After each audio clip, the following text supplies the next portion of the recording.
Magandang araw. Ako po si cruz-angeles at this is Luminous.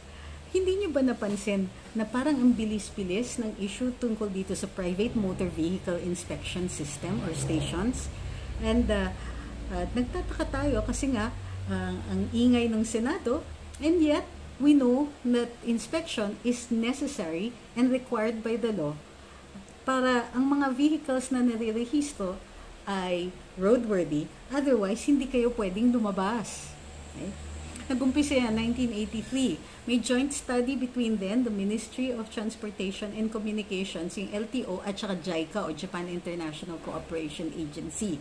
Yung study na ito ay tungkol dun sa pagtatayo ng mga mas reliable na inspection system para na-determine also yung roadworthiness ng mga vehicles. This is not limited to public or private vehicles, both talaga, to see to check what can be done so to improve the inspection system and to make sure we're not getting into more accidents because of unreliable vehicles. Noong May 30, 1986, ginawa na ang inspection mandatory prior to registration. Pero ang inspection na ginagawa, primarily visual inspection lang ito. Noong 1999, ipinasa naman ang Clean Air Act of 1999 at ni-require ang emissions testing bago irehisto ang mga vehicles. And by 2007, napansin na both ng LTO, ng DOTC at ng COA na yung mga motor vehicle inspection stations na dinonate ng JICA in 1992 ay masyadong aging na at hindi na sila ma-rehabilitate, hindi na rin sila updated. Kumbaga, nandun na sila sa obsolescence kasi bago na yung mga sasakyan. So, all these taken into consideration, noong August 10, 2018, ni-require na, sinabi na ng DOT na hindi na nga kaya ng mga government vehicles. So, on February 18, 2019, ni-require na ang motor vehicle inspection stations na comprehensive ang inspections ng mga sasakyan for roadworthiness. At ito ay in accordance with the motor vehicle law. Yung motor vehicle law kasi, matagal na po ito, nakalagay doon na nire-require nga ang inspection for roadworthiness bago irehisto yung mga sasakyan. And although meron tayong PMVICs as early as 1986, ang ginagawa lang dito, ang nire-require lang na dumaan dun sa station na yon ay yung mga public utilities, jeeps at saka mga taxi. So, now, in-include na, by 2018, in-include na ang private motor vehicles na kailangan inspeksyonin for roadworthiness. Nag-issue na ng guidelines by March 13, 2019 ang DOTR, and by June, nag-notice na sila for the private motor vehicle inspections centers to apply. Noong March kasi of 2019, inallow na nila, since hindi kakayanin ng mga government stations, nag-allow sila ng mga privately run inspection centers para mas marami at mas madali magpa-inspect. By December 22 last year, 2020, in-inaugurate na yung unang private motor vehicle inspection center sa Angeles, Pampanga. However, pagdating ng January, pumasok na po ang ilang mga reklamo.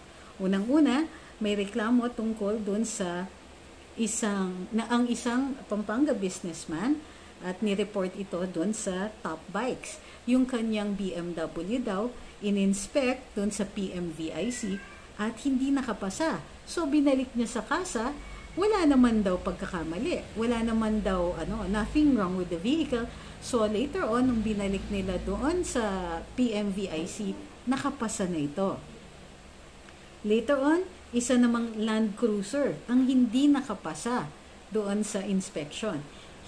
Tama naman daw, hindi talaga makakapasa, sabi nung inspection center. Pero ito ay dahil dun sa masyadong mataas o masyadong maingay daw yung exhaust nito. So dun sa printout ng kanilang inspection, nakalagay dun yung decibel level, which unfortunately registered a level that was higher than what can be withstood by humans. In other words, mali. Okay?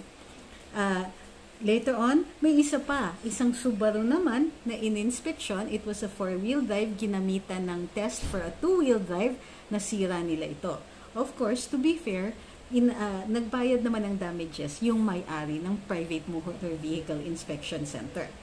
By January 28, napansin na ng mga inspection centers, ng mga privately run inspection centers, na mayroon pa ring gimmick sa loob ng LTO na maaaring magpa-inspect sa ibang lugar ang mga vehicles, or wini-waive ng ibang mga LTO branches yung requirement ng PMVICs. So, sumulat sila kay Director Galvante at sinabi, yung iba tinutuloy pa rin nila yung no-show practice doon sa LTO. Shortly after that, however, before that, on January 25, nag-conduct ng noise barrage ang ilang grupo, yung Clean Air Movement at saka VACC at ilang mga grupo sa harap ng LTO dito sa East Avenue or the main office. At nirereklamo nila yung allegedly overcharging, systems failures, inconsistency in testing results, at yung inefficiency daw ng private motor vehicle inspection centers. Sa ingay na ito, may drew attention, and shortly thereafter, nag-convene ang Senado ng committee para mag-conduct ng hearing, which they did on February 9. Before this, in-announce on February 2 ni ASEC Mark Pastor, at nag-announce na magdadagdag ng 200 more centers to augment the 135 centers that they approved. By February 5, sinabi na ni Lolo Art, ni Sec Tugade, na in spite of the complaints, itutuloy pa rin tong programa na to. But however, they will adjust. After the hearing, on the hearing itself, binatikos ng ating mga senador ang mga opisyales ng LTO, saying na mali daw yung timing nito, hindi nga daw efficient, at masyadong mahal. By February 12, in-announce ng Pangulo na gagawin na lang voluntary ang motor vehicle inspection stations, or requirement ng motor vehicle inspection bago registration. So, you could either voluntarily go to the PMVICs or simply magpa-inspect, magpa-testing na lang ng emissions, which is the only requirement now of the LTO. Tatanggapin naman nila ang mga inspections done by the PMVICs, pero hindi na siya required. Now, bakit nagkagulo? Well, first, the motor vehicle inspection system is more comprehensive. Ang emissions test, of course, only checks the pollution levels or how polluting the vehicle is. At may mga levels na sineset ito for you to pass. The motor vehicle inspection system is more comprehensive para hindi nagre-rehisto ng mga sasakyan that could break down on the road or could possibly cause accidents later on. Ito ay binase doon sa napansin ng DOTR na in 2018 na dumadami ang mga road accidents that were traced or could be traced to the vehicle's non-roadworthiness or defects in the vehicle, lack of repair, and so on. Hindi nila sinabi whether these are private or public vehicles, utilities. So, to make the roads safer, the DOTR proceeded with the program. And most people, in fact, if you will look at the feedback, are wondering, bakit, tignan ninyo, nag-inaugurate ng first PMVIC ng December 24, and by February 12, tapos na yung programa. Voluntary na lang. Ang bilis, no? Of course, we only see a few of the complaints that had reached online, pero ang sinasabi ng VACC, madami daw reklamo. So, ano yung mga reklamo na ito? Overcharging. Yes, definitely that's a good complaint. Inefficiency, also a good complaint. Nakasira, good complaints, all of these. However, here's the thing. Meron namang guidelines na in-issue, as we said, in 2019, ang DOTR for the registration of the PMVICs. If they make mistakes, if nakakasira sila, they will be fined and their registration could be revoked depending on the circumstances. So, may penalty ito. And of course, the motor vehicle owner can get his vehicle inspected and cleared for registration. While it is true, medyo mahirap ngayon kasi kailangan mo pang magreklamo para ma-address yung issue with the private motor vehicle inspection system. And yet, this is the approved system. Even naman with the emissions test, kung nagkamali sila or merong inefficiency sila, pwede natin ireklamo yung mga yon.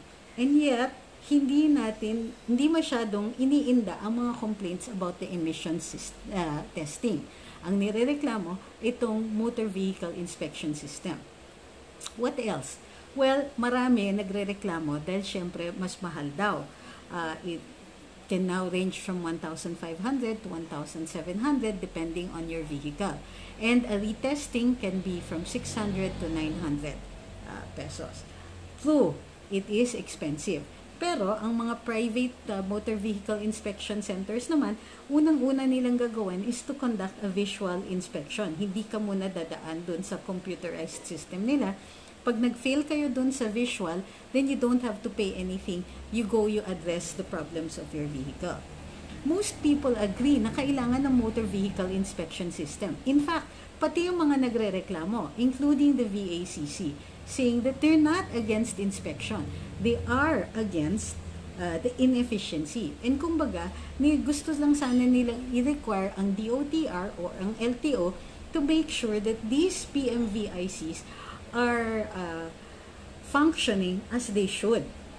Because in the end, what are we looking at? We're looking at the safety of people on the road, pedestrians, other motor vehicles, and even the traffic situation. Kasi pag nag-breakdown yung sasakyan mo, let's say kasagan ng rush hour sa gitna ng EDSA, may problema tayong lahat, even if it's somebody else's car. The Senate seems to have kind of jumped the gun. Nag-one hearing lang sila, and within that hearing and even thereafter, several of them kept issuing statements to suspend muna kasi pandemya and all that. Well, ito lang naman ang sagot ko dyan. Iniinda ba ng pandemya yung pagsisira ng isang sasakyan? Perhaps we can address also the other issues like how expensive it is. Sinabi naman ng VCOAP na they're willing to adjust their rates kahit para lang sa panahon ng pandemya. This might also give us a chance to adjust and adjust to the increased amount that we have to spend.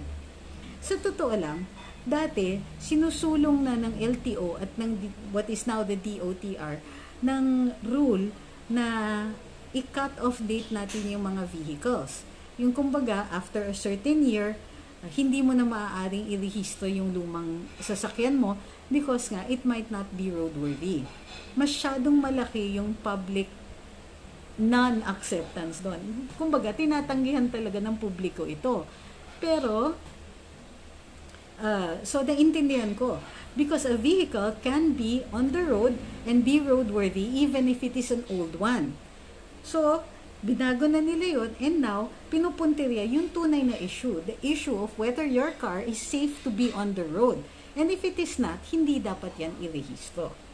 Let's see how this develops because, seriously, I want all vehicles to be roadworthy when they get out, including my own.